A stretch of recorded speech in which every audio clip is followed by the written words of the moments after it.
Hey guys, welcome back to the channel. Today's video is a what I watched this month video, July edition. Just like last month's video, I will be starting off with the movies that I rewatched this month, then go on to the films that I watched for the first time. So without wasting any time, let's just jump right into it. I rewatched Independence Day on the 4th of July and I had a blast doing so. The film still really holds up compared to the modern blockbusters, and the special effects are amazing for 1998. The cast is also really good. It has Will Smith and Jeff Goldblum as bona fide action stars. What's not to love? Peter Jackson's 2005 remake of the 1933 classic King Kong is way too long.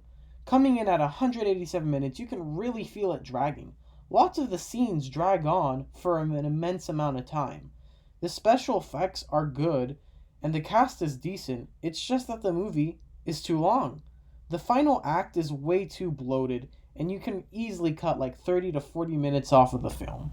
Jurassic Park is one of those special films that everything ends up working perfectly. Everything, and I mean everything, is done perfectly. The cinematography, the score by John Williams, the special effects, the acting, the script, and the directing is perfect. This is definitely Spielberg at his best. Say what you want about Rian Johnson, but he made a pretty darn good film with Knives Out. Johnson really changed up the murder mystery formula for modern audiences. Everything is over the top, and in a genre such as this, it works. Johnson created a captivating story built around the whodunit that manages to be heartfelt and extremely fulfilling. I still think that Parasite is one of the best films ever made 7 months after watching it for the first time. I'm not going to say much about the film except that you have to go experience this masterpiece if you haven't gotten the chance to yet. Signs is still the best film M. Night Shyamalan has ever made. It's such a strong story of dealing with grief and finding hope in the hopelessness. The score is especially outstanding in the film. It's a real shame how mediocre and sometimes bad his filmmaking has become, but there's still hope for him with Split and Glass being fairly good. 2018's Ready Player One is a pretty good film adaptation of the novel.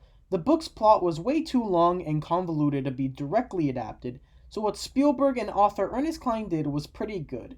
It managed to get the basic plot of the story without losing any of the heart. I can't wait for the sequel, novel, and film. Now for the films that I watched for the first time. Mid-90s is a great look into the skater subculture of the 90s. It is a great coming-of-age story with some brilliant child acting. This being Jonah Hill's directorial debut, I have to give him some props on how he perfectly captured the era. The film is documentary-like at some points, but it works for the tone of the film.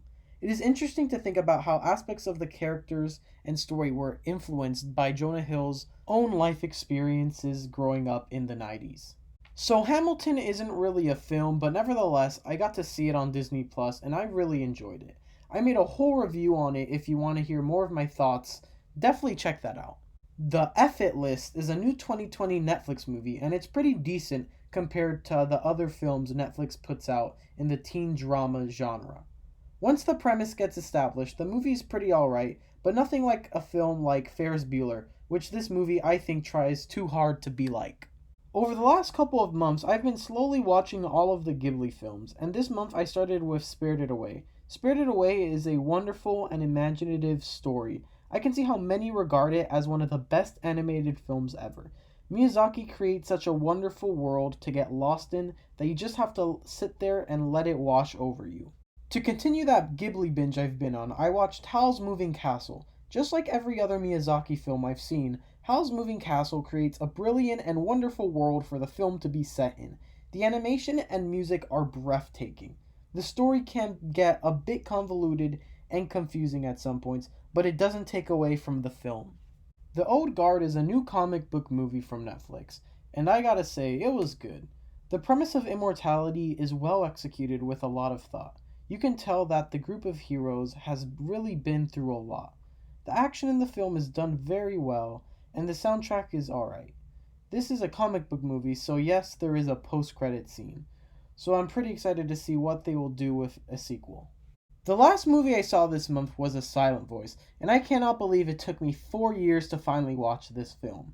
I had heard so many good things about it that I had just been waiting for the right time. It is such a compelling film. The story is so heartfelt and deals with anxiety very well. The animation is also very beautiful. Many compare it to Your Name because they came out the same year, but I feel like comparing the two films is an injustice to both films. Alright guys, that's what I watched this month.